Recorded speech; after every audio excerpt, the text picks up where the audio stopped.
알겠습니다. 오늘 일밖에 안 지. 그렇게 오래 걸리는 모르겠다. 이제 얘기 안 하는데 안 지켜지니까 그냥 들으세요.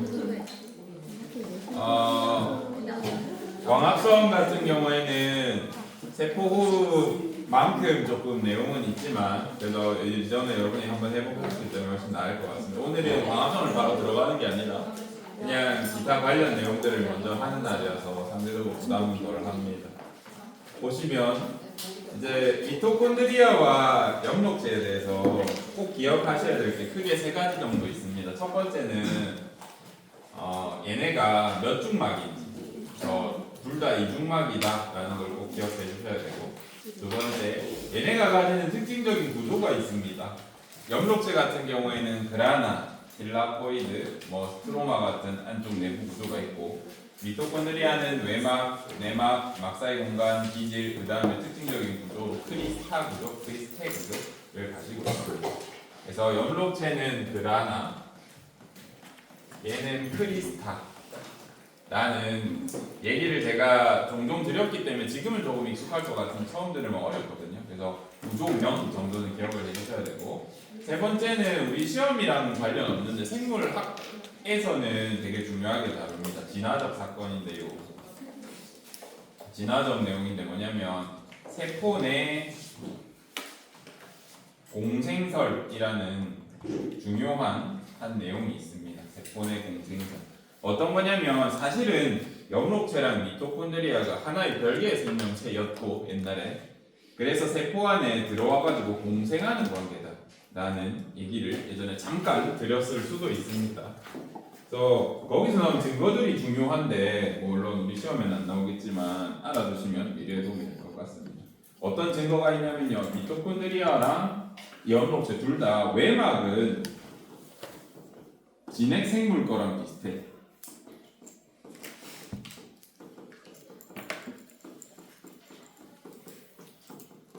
정확하게 똑같다고 못하고 비슷한 느낌입니다. 그런 느낌이고요. 근데 내막은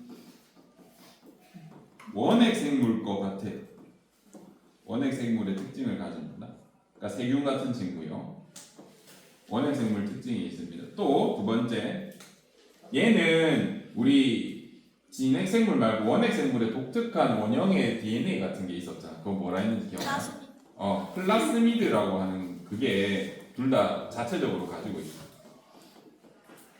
자체적으로 플라스미드라고 하는 원형의 DNA를 자기 거를 가지고 있고, 마찬가지로 자체 DNA랑 자체 리보솜을 가집니다.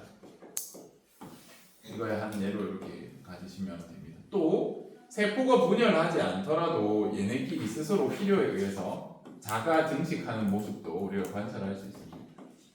그래서 보면 혼자 따로 움직이는 것 같아. 또 DNA도 자기 거, 물론 우리 몸에도 얘네 관련된 유전자가 있지만, 하지만 얘네 단독으로 가진 유전자도 많기 때문에 이런 독특한 느낌을 봐서 얘네는 진짜로 옛날에 아예 세균 같은 친구였는데 우리 조상 진핵세포가 먹어가지고 공생하는 관계가 아닐까라고 하는데 무게가 실리고 있고 지금 정설로 받아들여지고 있습니다.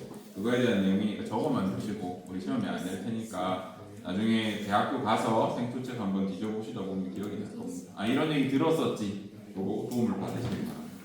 넘어가서요. 구조를 이제 자세히 보겠습니다.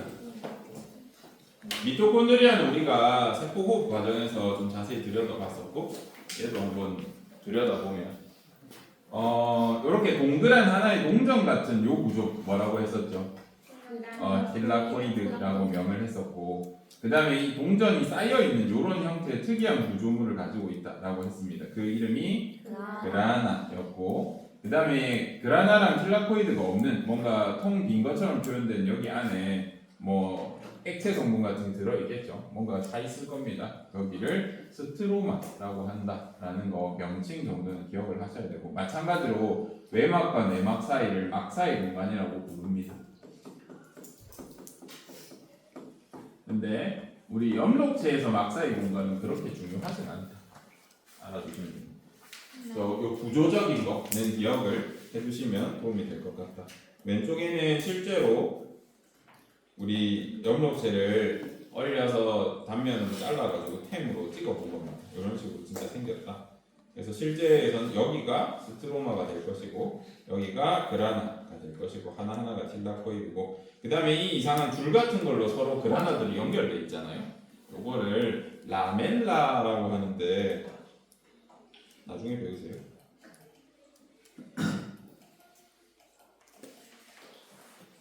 그러면 스트로마 말고 엽록체는 어디 많냐라고 하면 주로 광합성 주된 기관이 잎에 이렇게 많을 것이고 잎에 많습니다. 잎을 뜯어보면 잎은 단단하게 이렇게 돼 있는 책상 조직, 다른 말로 울타리 조직, 그 다음에 느슨한 해면 조직 이런 게 있습니다. 아시면 좋고 모르셔도 되는데요. 걔네의 세포를 보면 주로 이렇게 수많은 엽록체가 발달되어 있는 것을 볼 수 있습니다.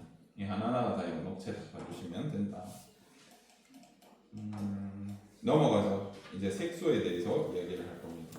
광합성 색소에다 이렇게 줄을 치셔가지고 별표 뿅 해주십시오.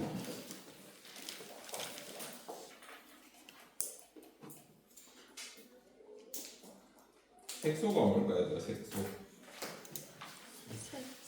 색소. 여러분이 쉽게 뭐 식용 색소라는 말을 많이 하는데 색소. 색 있는 소포체. 응? 뭐라고? 색 있는 세포체래요. 색이 있는 속보체. 색을 띈다는 게 무슨 의미야? 어떤 색깔을 띈다. 색소. 빛이 져요. 어떤 색을 띈다는 건 예전에 선생님이 설명해 줬는지 모르겠는데 우리 나무가 대부분 초록색인 이유가 뭐라 그랬어요? 엽록소 때문에. 얘는 무슨 색깔 빼고 흡수해 버리는 거야. 초록색. 우리 눈에 녹색으로 보인다는 사실은 이 눈입니다. 녹색이 눈으로 들어오니까 이 잎이라는 게 녹색을 반사하니까 그러고 녹색 말고 청색광, 적색광 같은 건 어떻게 한다고 했어요? 흡수하니까 우리 눈에 녹색으로 보인다고 했잖아요. 그래서 색소라고 하면 특정 파장의 빛을 특정 색이라고 그냥 하면 됩니다. 의 빛을 흡수한다고 해도 틀리지 않죠. 특정 빛만 흡수하는 거니까 똑같이 특정 빛만 반사한다는 말은 나머지는 흡수한다는 뜻이니까 흡수하거나 반사하는 물질이라고 봐주시면 됩니다. 그래서 색소란 특정 파장의 빛, 그러니까 특정 색의 빛을 흡수하거나 반사하는 물질을 의미하고요. 그 다음에 색소 중에 제일 어려운 게 검은색 색소예요. 검은색 색소는 실제 색깔을 우리가 알 수가 없죠. 가시광선은 모두 흡수한다는 뜻이고 자외선이나 적외선으로 만약에 보게 되면 어떻게 보일지 모릅니다. 그래서 우리가 색깔을 알 수가 없습니다. 검은색은 어떻게 실제로 되어 있는지 다른 동물은 볼 수 있겠죠. 색소란 건 이런 거고요. 이제 색소의 종류에 대해서 여러분이 이제 제일 잘 아는 게 엽록체 속에 요 안에 들어있는 색소 이름이 엽록소라는 게 있습니다. 엽록소는 이름이 왜 이렇게 되어 있겠어요? 엽록소 동전처럼 생겼었잖아요. 엽록체가. 그래서 녹색의 동전처럼 생긴 어떤 거 안에 들어있는 색소라서 엽록소라고 합니다. 녹색의 색소. 종류는 사실 A, B, C, D, E, F, G 다다다다다 많습니다. 네, 여러분은 꼭 아셔야 될 엽록소가 엽록소 R랑 엽록소 B랑 A, B 이렇게 기억하셔야 돼요. 엽록소 A랑 엽록소 B를 꼭 기억을 해주셔야 됩니다. 예전에 서울대 면접 중에 제가 단풍이라든지 이런 거 얘기를 해드린 적이 있는데 그런 거 관련된 왜 그런 질문을 하셨는지에 대한 답변이 이 책 요 파트에 있을 것 같습니다. 뒤에 넘어가 보시면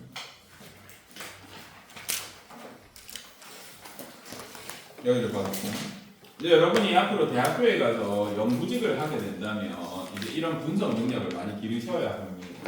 저도 여기서 한 문제 정도 낼까 싶긴 한데 그렇게 어렵진 않고요. 제가 해석을 해드릴 테니까 한번 받아들일 수 있는지 연습을 해보면 될 것 같습니다.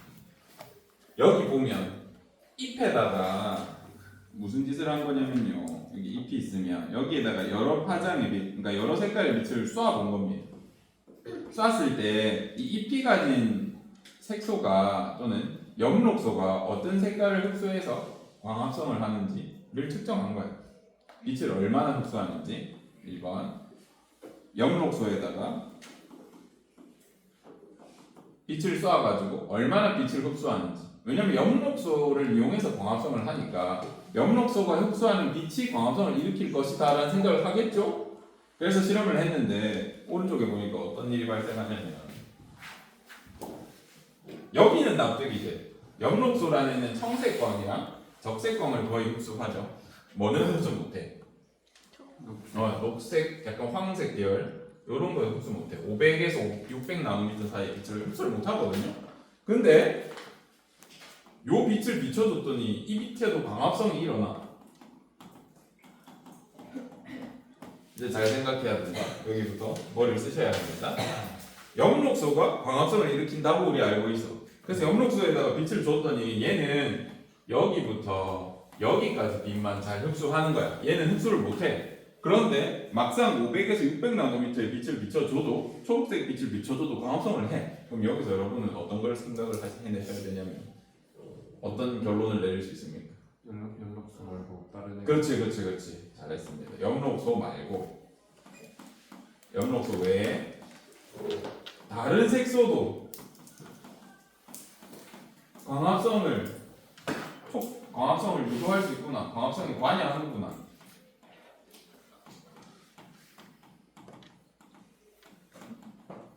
염록소만이 광합성하는 것이 아니구나라는 결론을 내릴 수 있으면 훌륭한 겁니다.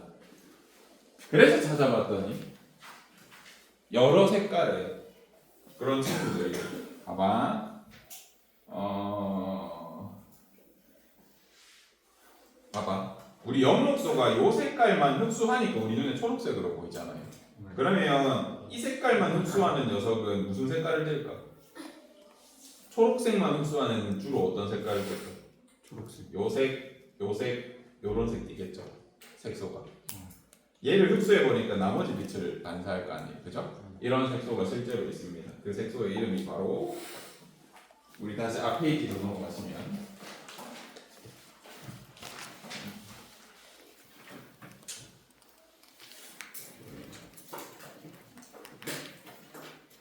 카로틴 잔토필이라고 하는 친구가 있습니다. 카로틴 잔토필. 어떤 책에서는요 잔토필이라고 안 쓰고 크산토필이라고 쓰기도 합니다. 크산토필 옛날 발음이라서요 크산토필이라고 하기도 합니다. 영어 스펠링이 선생님 정확하게 기억 안 나는데 뭐 이런 느낌이었던 것 같습니다. 그래서 얘를 잔토필로 읽을 수도 있고 싼토필로 옛날에는 진짜 그렇게 읽었습니다. 일본식 영어로 발음으로 하셔가지고 크산으로 이렇게 읽기도 했습니다. 알아주시면 되고 카로틴 어디에 많게? 카로틴이야. 캐롯 뭐예요? 캐롯. 당근 색깔 생각하시면 될 것 같습니다. 그리고 한국 당근은 좀 주황빛에 가까운데 미국 콩당무라든지 당근 본 적 없나요? 빨간색. 진짜 거의 빨갛거든요. 그 색깔 붉은빛 생각하시면. 잔토필은 무슨 색깔이 이게? 파란색. 노란색. 얘는 노랑에 가까워. 황색. 파란색 색소는 존재하긴 하는데 식물이 잘 가지고 있지는 않은 것 같습니다. 그래서 잔토필이랑 카로틴이 대표적인 색깔이고 그러면 다시 앞으로 돌아가서 이제 여러분이 보셔야 될 게 뭐냐면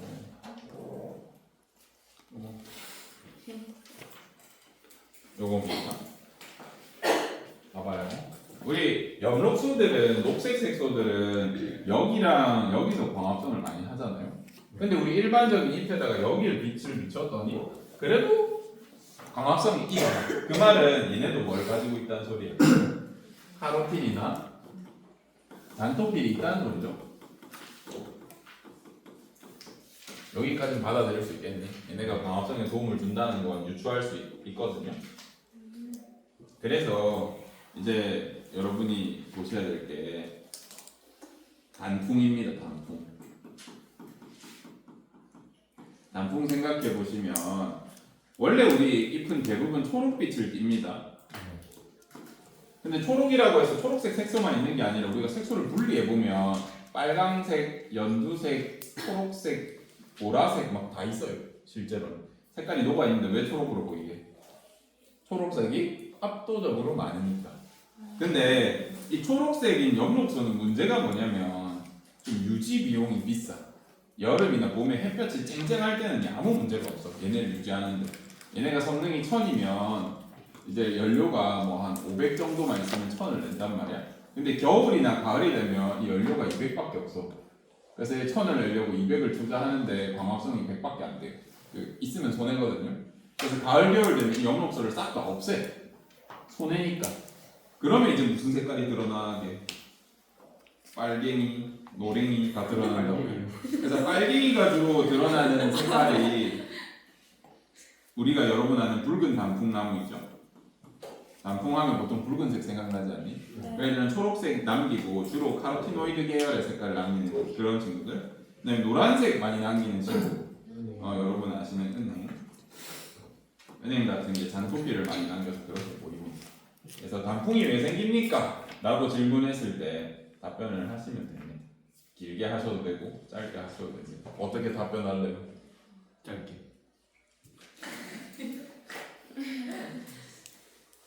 어떻게? How? 아,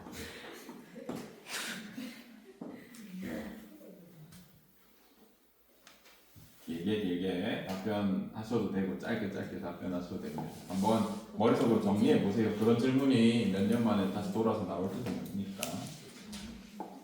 제가 여기서 언급하지 않겠습니다. 그러면 쌤, 이 실험을 최근에 했을 것 같잖아요. 근데 1800년대에 하셨어.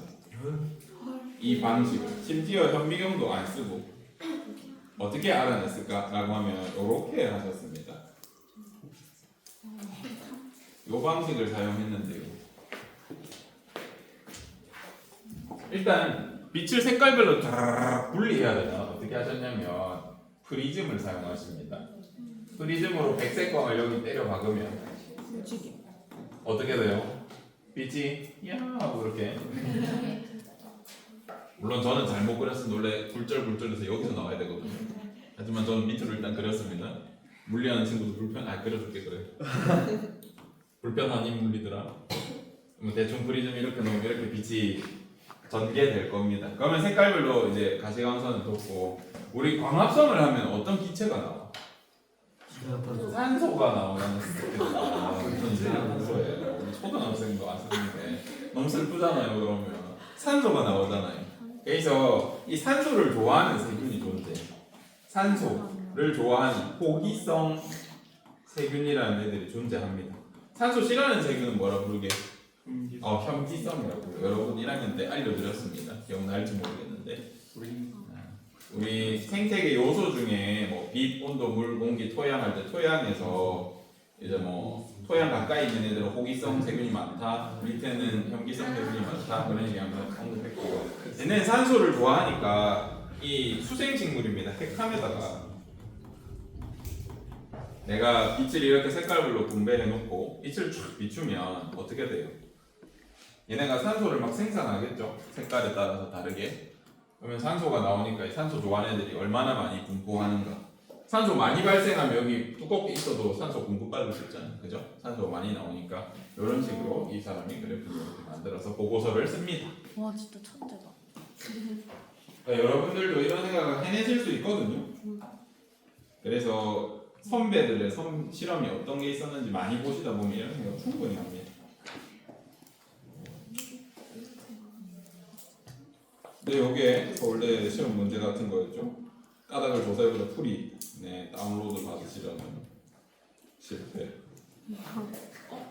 그러면 실제로 색소가 진짜 있는지 확인해보고 싶어요 하면 실험을 하시면 됩니다. 이제 여러분들이 1학년 또는 2학년 때 제가 이걸 했는지 모르겠는데 했을 텐데 했어요 작년에. 만약에 바이오피아였거나 아니었거나 해도 제가 몇 번씩 이렇게 주말에 프로그램 열고 했는데 한 두세 번 한 것 같습니다. 참여하신 분은 여러 번 했을 거고요. 안 하신 분들은 못해 빡셌죠. 좀 오세요. 이런데 다 도움이 됩니다.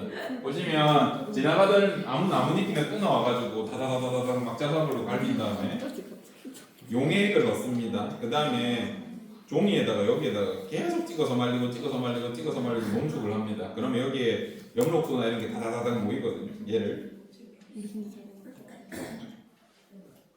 어떤 액체 여기 액체 조금 있죠. 여기 담가가지고 촥 놔둬보면 얘는 색깔이 쫙 분리됩니다. 그래서 저런 색깔이 보입니다. 잠깐 일시정지한 다음에 영상을 한번 보면 모의고사 쳐보시면 아마 나올 텐데 이런 순서로 나옵니다. 카, 크, 아, 바. 카카오. 아바가 아니라 A, B 이렇게 나옵니다. 이제 크가 아니라 카잔이 되겠죠. 가자. 그래서 카로틴, 잔토필, 엽록소 A, 엽록소 B 순서로 이렇게 전개가 되고요. 그럼 이제 여기서 여러분들이 원래 우리 생투 시험에서 어떤 게 나오냐면 이런 게 나와요. 전개액이 예를 들어서 지용성이야 네. 또는 소수성이야. 이럴 때 내가 여기다가 색소를 다다다다 농축시킨 다음에 여기다 전개시켜가지고 전개액이 쭈르르르 이렇게 타고 올라가잖아요. 이렇게 타고 올라갔을 때 카로틴이랑 엽록소 B는 뭔가 성질이 다르니까 이렇게 차이가 났겠죠. 카로틴은 지용성에 가까울까 친수성에 가까울까? 지용성. 소수성, 지용성일까 아니면 친수성에 가까울까? 소수성. 내가 지금 지용성 용액, 기름을 잘 녹이는 용액에다가 녹였잖아요. 그러다 보니까 전개액이 이렇게까지 갔다는 건 지금 이 액이 타고 올라갔다는 거고 얘네가 같이 딸려 올라갔다는 건 얘는 기름을 녹이는 용액에 잘 녹는다는 뜻이에요. 잘 안 녹은 애는 멀리 못 가겠죠. 안 친하니까. 근데 얘랑 이 전개액이랑 친한 물질은 같이 멀리 갈 거예요. 친하니까. 그래서 얘가 상대적으로 더 지용성, 상대적으로 얘가 덜 지용성이다 라는 것도 유추할 수 있습니다. 그래서 이 크로마토그래피라는 걸 왜 하냐면요, 내가 전개시킨 전개액의 성질로 얘네가 분리됐을 때 얘네 성질을 대충 알아볼 수 있어요. 그럼 이게 완벽하게 분리된 겁니까? 라고 하면 여기서도 뭔가 물질이 분리 안 됐을 수도 있거든요. 그럼 또 어떻게 해주면 돼? 2차원 크로마토그래피라고 해서 얘 다 말린 다음에 옆으로 해가지고 여기 한 번 더 전개시키면 또 분리됩니다. 그런 식으로 여러 번 할 수도 있다. 크로마토그래피는 성질을 알아보는 거, 분리하는 거 두 가지 특징 때문에 하는 겁니다. 그래서 우리 책에도 2차원 크로마토그래피에 대한 설명이 있거든요. 넘겨보시면 왜 없죠? 없네요. 왜 없냐? 너는 어제 어디? 여기 있네요. 우리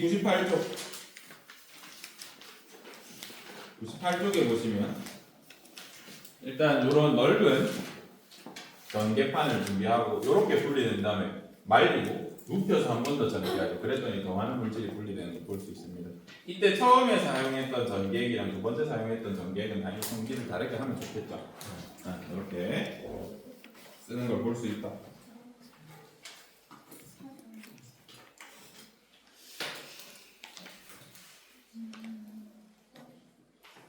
이렇게 우리 색소랑 이런 얘기는 다 했고요. 이제 처음으로 광합성에 대한 얘기를 아주 잠깐 한 다음에 마치도록 하겠습니다. 우리 세포 과정이 기억을 해보시면 어떻게 돼 있던가요? 세포업은 크게 세 단계였잖아. 첫 번째가 당분의 해당이라고 해주시면 되고, 두 번째가 TCA 회로. TCA 회로를 통해서 하고 싶었던 게 뭐야? 결국 NAD를 NADH로 이렇게 에너지를 채워서 이거 가지고 뭐 하는 거예요? 산화적으로 인산화하는 거죠. 전자를 줘가지고. 그럼 광합성은 지금 세포업은 소도당을 뭘로 분해하는 과정이야? 이산화탄소랑 물로 쪼개는 과정이란 말이에요. 그죠? 그러면 광합성은 어떤 과정일까? 반대겠죠. 어떻게 하냐면 먼저 1단계 전자전달을 먼저 시작해. 근데 이때 전자전달하는 방식은 산화의 느낌보다는 빛을 이용해서 전자 자체 그냥 에너지를 돋보기를 쬐듯이 쬐죠. 그래서 얘는 광인산화라는 걸 먼저 합니다. 그 전에 이제 0단계가 하나 있거든요. 이걸 분리해서 설명하기도 합니다. 물을 먼저 쪼개야 돼요. 물을 쪼개는 이유 조금 이따 설명하고, 두 번째 광인산화 한 다음에 회로 돌려야 돼요. 이제 그거 발견하신 분 이름이 켈빈이시거든요. 그래서 켈빈 회로를 통해서 역방향으로 하면 당을 합성하게 되면 포도당이 이렇게 나옵니다. CO2랑 물을 이용해서 이렇게 포도당을 합성하게 돼요. 좀 반대 성향이다라고 생각해 주시면 되고, 물은 왜 분해해줘야 되냐라고 하면 우리 세포는 마지막에 누가 전자를 받아줬어? 산소가. 산소가 받아서 물이 됐잖아. 그러면 반대로 물을 쪼개면 뭐가 나온다는 소리야? 산소가 나와서 이 거꾸로 과정을 할 수 있겠죠. 네. 이게 광합성의 대략적인 과정입니다. 자세히 해주고 싶은데 오늘은 여기까지만 하겠습니다. 여기까지.